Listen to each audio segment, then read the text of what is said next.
Di saat kepepet butuh uang, ada saja bisikan setan yang menggoda. Ditambah lagi, niatan mencari pinjaman dengan dalih apapun tak juga berbuah hasil. Merebut perhiasan mertua. Ikuti kisahnya dalam Reka Ulang.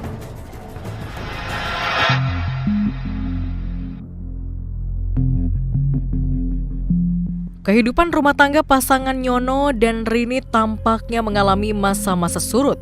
Kondisi ekonomi yang serba pas-pasan acap kali menjadi pemicu pertengkaran di rumah ini. Mas. Mas bangun, udah siang, Mas. Cepet bangun, Mas.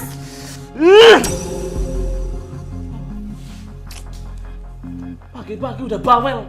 Mas. Mas itu adanya janji nanti sore bakal ada proyek besar. Jadi rezeki itu datangnya nanti sore. Ngono. Dibilangin malah ngeyel. Udah Mas bangun, banyak yang mau kita kerjain loh. Yo. Udah cepet bangun, Mas. Kok meneh sih ki?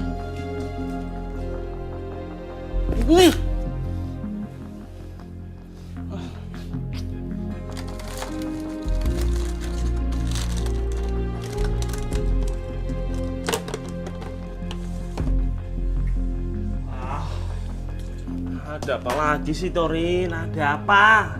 Lihat nih, Mas. Susu salsa udah habis. Harus beli hari ini, Mas. Loh, Rin. Uang kemarin kan masih ada. Piye toh? Mana cukup, Mas? Emang susu formula ada yang 20 ribuan. Rin, kamu itu harus tahu diri, Rin. Emas itu belum bisa ngasih. Tak ayal percekcokan demi percekcokan terus terjadi, membuat Nyono merasa terdesak. Namun yang bisa dilakukan saat itu adalah pergi keluar rumah, menyisakan masalah yang tak sanggup ia atasi.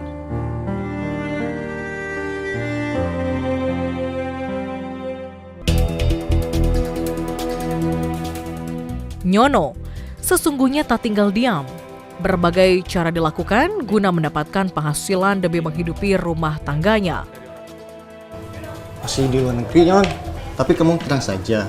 Namun dari sederet langkah yang diusahakannya, belum satu pun mendatangkan hasil yang jelas. Tenang saja gimana toh? Semua usaha yang dilakukan Nyono bersama temannya masih sebatas harapan-harapan, belum berbuah kenyataan.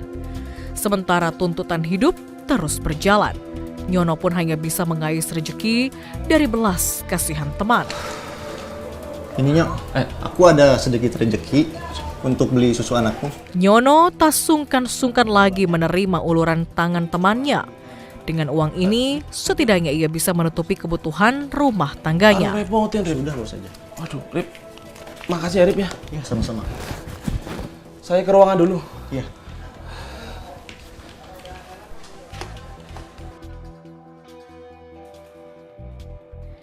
Kondisi keuangan rumah tangga Rini memang sangat memprihatinkan. Pagi, Bu. Rini, ada apa, Rin? Aku boleh ambil gula sama garamnya nggak, Bu? Aduh, Rin, utang kamu yang bulan lalu aja belum kamu bayar, Rin. Masa mau ngutang lagi? Kalau gitu yang murah aja, Bu. Garam. Belum bisa. Nih, coba lihat, Rin. 300.000, Rin, utangnya, Rin, di catatan sini. Gimana Ibu mau nambahi? Ini dagangan, Rin, kalau gitu, Rin. Rini tak bisa lagi berbuat banyak. Sudah sebulan lebih, ia dan Nyono tak kunjung menutupi utang di warung. Dengan lunglai, ia kembali melangkah menuju rumah. Ya, cepet ya. Mbak. Iya, Rin. Sebenarnya Mbak udah dengar percakapan kamu sama ibu warung. Mbak cuma ada uang 300.000.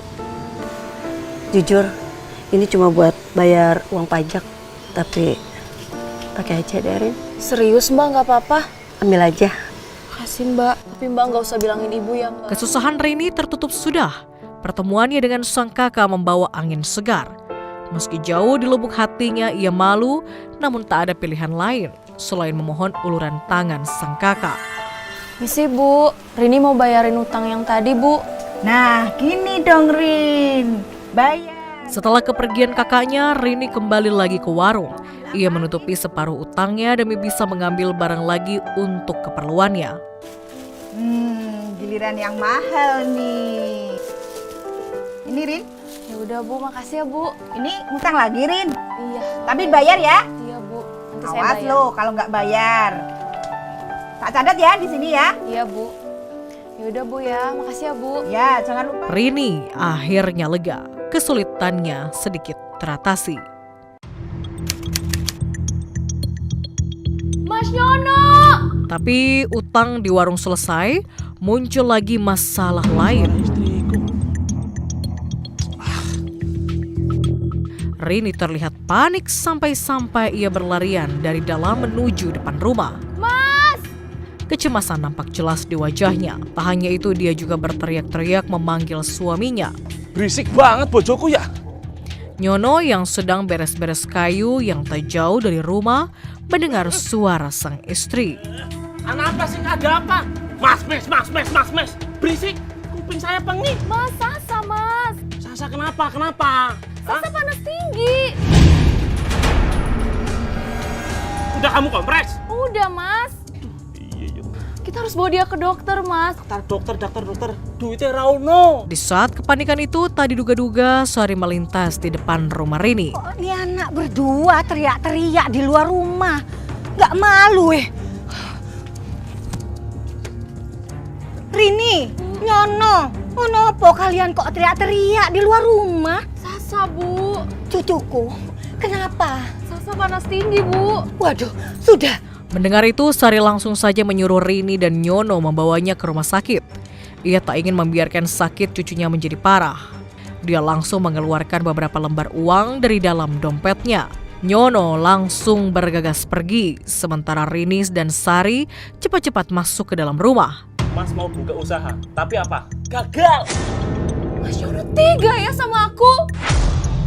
Mungkin belum rezeki mereka. Tapi aku tidak percayanya Nyono.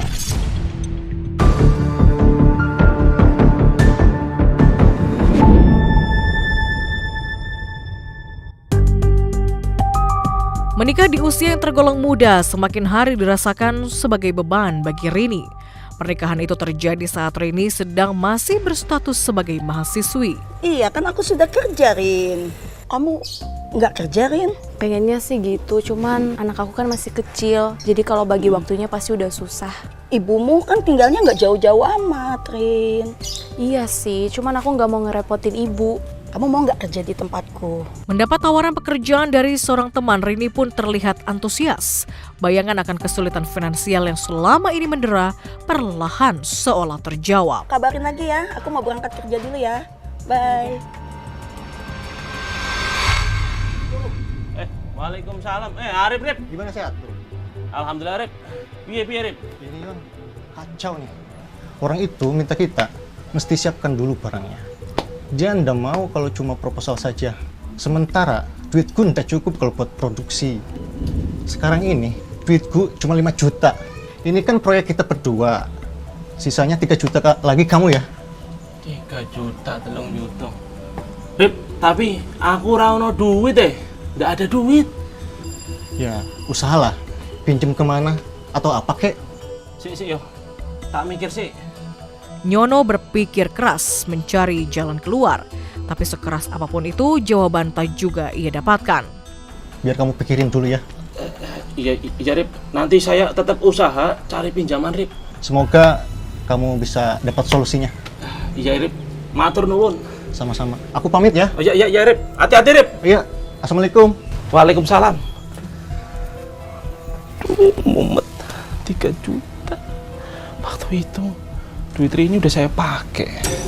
Tapi saya harus cari lagi 3 juta. Masih ada duit di kasur pinjaman dari ibu. Di rumah, Nyono masih terus memikirkan cara untuk mendapatkan uang. Namun ketenangannya terusik. Keinginan Rini justru menambah beban pikirannya. Mas, tadi aku ketemu Yani di jalan. Terus dia nawarin aku pekerjaan, Mas. Kamu itu jadi istri bikin susah, bikin masalah, bukannya ngurangin beban suami.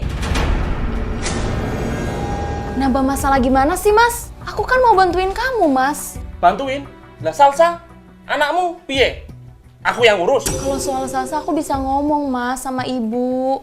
Rini sebenarnya geram mendengar komentar Nyono, lelaki yang menjadi pendamping hidupnya itu, seolah-olah menyalahkannya atas keputusannya untuk tinggal terpisah dari ibunya. Kita harus nitip cucunya lagi. Nah iyo, waktu itu yang minta pindah rumah siapa? Kamu harusnya sadar, Mas. Aku suruh kita tinggal sendiri walaupun ngontrak kayak gini. Biar kamu gak keenakan, Mas. Biar kamu bisa tanggung jawab sama keluarga kita. Bukannya keenakan tinggal di rumah mertua, Mas. Mas, berisik! Penging kupingnya aku. Ya udah, Mas, terserah kamu, Mas. Aku serba salah sama kamu, Mas.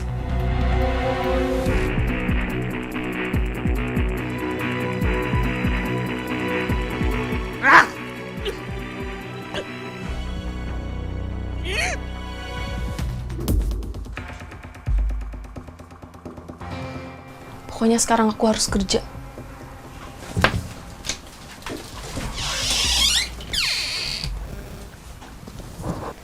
Di mana ya? Perasaan kan aku taruh di sini. Kok nggak ada? Mas? Mas Nyono? Mas? Apa meneh sih? Ada apa lagi nih? Kesini bentar, Mas. Ganggu wae. Dari tadi ribut aja mas mulu. Onopo, ada apa? Mas, uang dari ibu buat aku nebus jasa di mana ya? Perasaan aku taruh di sini, Mas. Waktu itu aku juga ikut nyariin, tapi Nyono gelagapan, namun cepat-cepat ia berkilah. Rini menatap Nyono dalam-dalam, jawaban Nyono seolah mempertegas bahwa uang itu memang sudah ia ambil. Enggak deh. Sekarang Mas jujur aja. Mas pakai kan uangnya? ya, aku yang pakai Rin. Kan kamu tahu sendiri, Mas mau buka usaha, tapi apa? Gagal. Mas Nyono tega ya sama aku. Mas kan tahu itu uang dari ibu buat aku nebusin jasa, Mas. Nggak sopan ya. Begitu cara kamu bicara sama suami kamu, hah? Awas aja. Sampai kamu bilang kalau uang ini Mas yang pakai. Udah nggak usah nangis. Nanti Mas cari gantinya. Rini terasa tertekan dan ketakutan melihat tingkah Nyono, dan ia tak bisa berbuat apa-apa selain menangis. Mas Nyono jahat.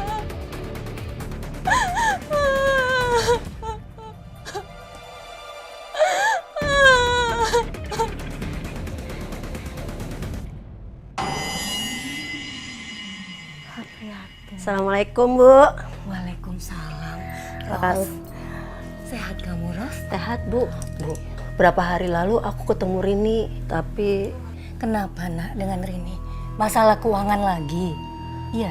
sebenarnya Rini nggak mau Ibu tahu. Sari bukannya tidak merasa bahwa rumah tangga Rini kerap diwarnai kesulitan ekonomi. Dia pun prihatin pada putrinya dan menaruh rasa kecewa pada Nyono, menantunya. Bisa diberi kesabaran sama Allah dalam menghadapi kesulitannya, termasuk Nyono. Iya, aku juga heran. Sebenarnya dia kerja apa sih, Bu? Namun tak ada yang bisa banyak diperbuatnya lantaran Rini telah memilih jalan hidupnya sendiri. Mungkin belum rezeki mereka. Tapi aku tidak percayanya Nyono. Sudahlah.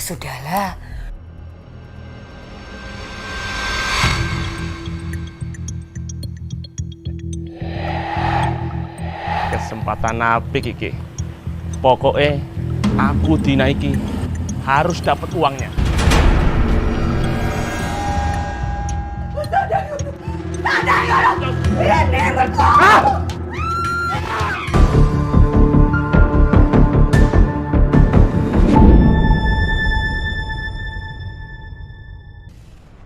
Saat itu Nyono terlihat begitu lelah dan kusut. Seharian ia sudah berusaha ke sana kemari mencari pinjaman, tapi tak kunjung didapat. Kini beban sudah makin menumpuk. Selain harus mengganti uang yang untuk menebus ijazah istrinya yang telah ia pakai untuk keperluan lain, ada lagi desakan lain untuk memperlancar bisnisnya. Pasti jawabannya sama, nggak bisa. Nyono memutar otaknya, memikirkan cara agar mendapatkan uang dengan sesegera mungkin. Tatapan Nyono seketika itu terlihat garang. entah rencana apa yang telah tersusun di kepalanya. Hanya Nyono sendiri yang tahu. Namun yang pasti, aroma kekerasan sudah tercium dari gelagatnya. Siang itu Sari berjalan seorang diri menuju rumahnya. Namun tak disangka-sangka dari kejauhan, Nyono diam-diam mengawasi. Rupa-rupanya orang yang menjadi sasaran Nyono adalah Sari, ibu mertuanya sendiri.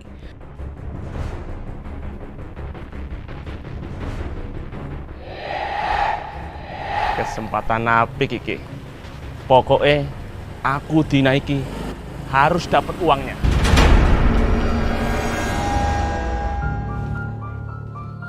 Itu Rini, ini ibu nak. Kangen ibu nak sama kamu. Keduanya saling menyapa dengan riang gembira, seakan menumpahkan kerinduan. Rupanya Rini sudah lama menunggu di rumah ibunya. Tapi karena Rini harus bertemu temannya, Rini hanya sebentar saja bertemu Sari. Kok nggak titip ke ibu? Tapi gak apa-apa kok Bu, aku lagi tunggu jawaban. Kalau iya berarti Sasa bakalan sering sama ibu. Bener ya? Iya Bu. Mas lu. Udah aku pamit ya Bu. Iya sayang. Assalamualaikum Bu, doain aku ya Bu. Iya sayang. Kamu hati-hati di jalan ya nak. Rini kemudian pergi meninggalkan rumah ibunya. Sari pun langsung masuk ke dalam rumah. Suasana baik di luar maupun di dalam rumah Sari siang itu sepi.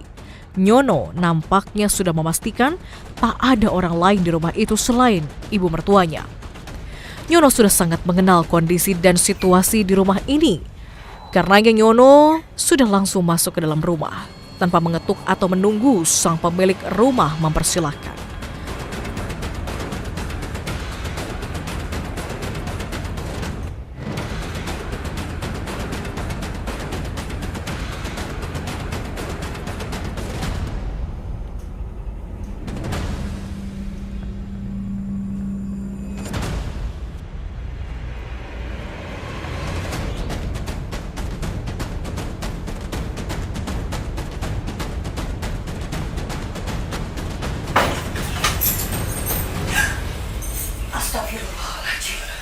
Nyono, kamu masuk nggak kedengeran? Iya Bu. Ada apa Nyono? Saya kesini mau pinjam uang Bu buat nebus ijazah Rini. Baru kemarin Rini pinjam uang ke ibu. Sekarang giliran kamu pinjam uang alasannya buat tebus ijazah. Kamu jujur sama ibu. Sebenarnya duitnya itu buat apa? Bilang sama ibu. Jadi Ibu mulai nggak percaya sama saya? Bukan. Saya ini bantu Ibu. Sadar Nyono. Sadar Nyono. Jangan Nyono. Jangan. Aku ini bantu Ibu. Ibu nggak percaya? Sadar Nyono. Ini berbohong.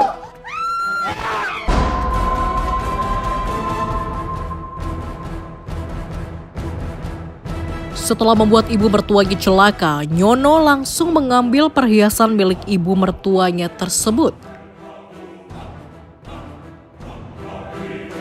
Selang beberapa saat kemudian, Ros baru pulang. Tak mendengar jawaban sang ibu, Ros merasa curiga. Weh. Astagfirullahaladzim, Ibu! Ia kaget bukan kepalang melihat sang ibunda terkapar di lantai. Bangun, tolong! Tangis dan jeritan Ros pun lantas saja mengundang kekhawatiran tetangga. Ibu, tolong! Tolong! Melihat kondisi korban yang penuh luka dan raibnya perhiasan milik korban, semula warga menduga telah terjadi peristiwa perampokan. Namun setelah polisi memeriksa tempat kejadian perkara, terungkaplah bahwa pelaku penganiayaan yang mengakibatkan korban tewas tak lain adalah menantunya sendiri. Setelah melakukan aksi sadisnya, pelaku kabur dan bersembunyi di rumah neneknya yang tak jauh dari lokasi kejadian. Polisi berhasil menangkap tersangka berikut barang bukti hasil rampasan korban yang berupa perhiasan, handphone, dan kartu ATM.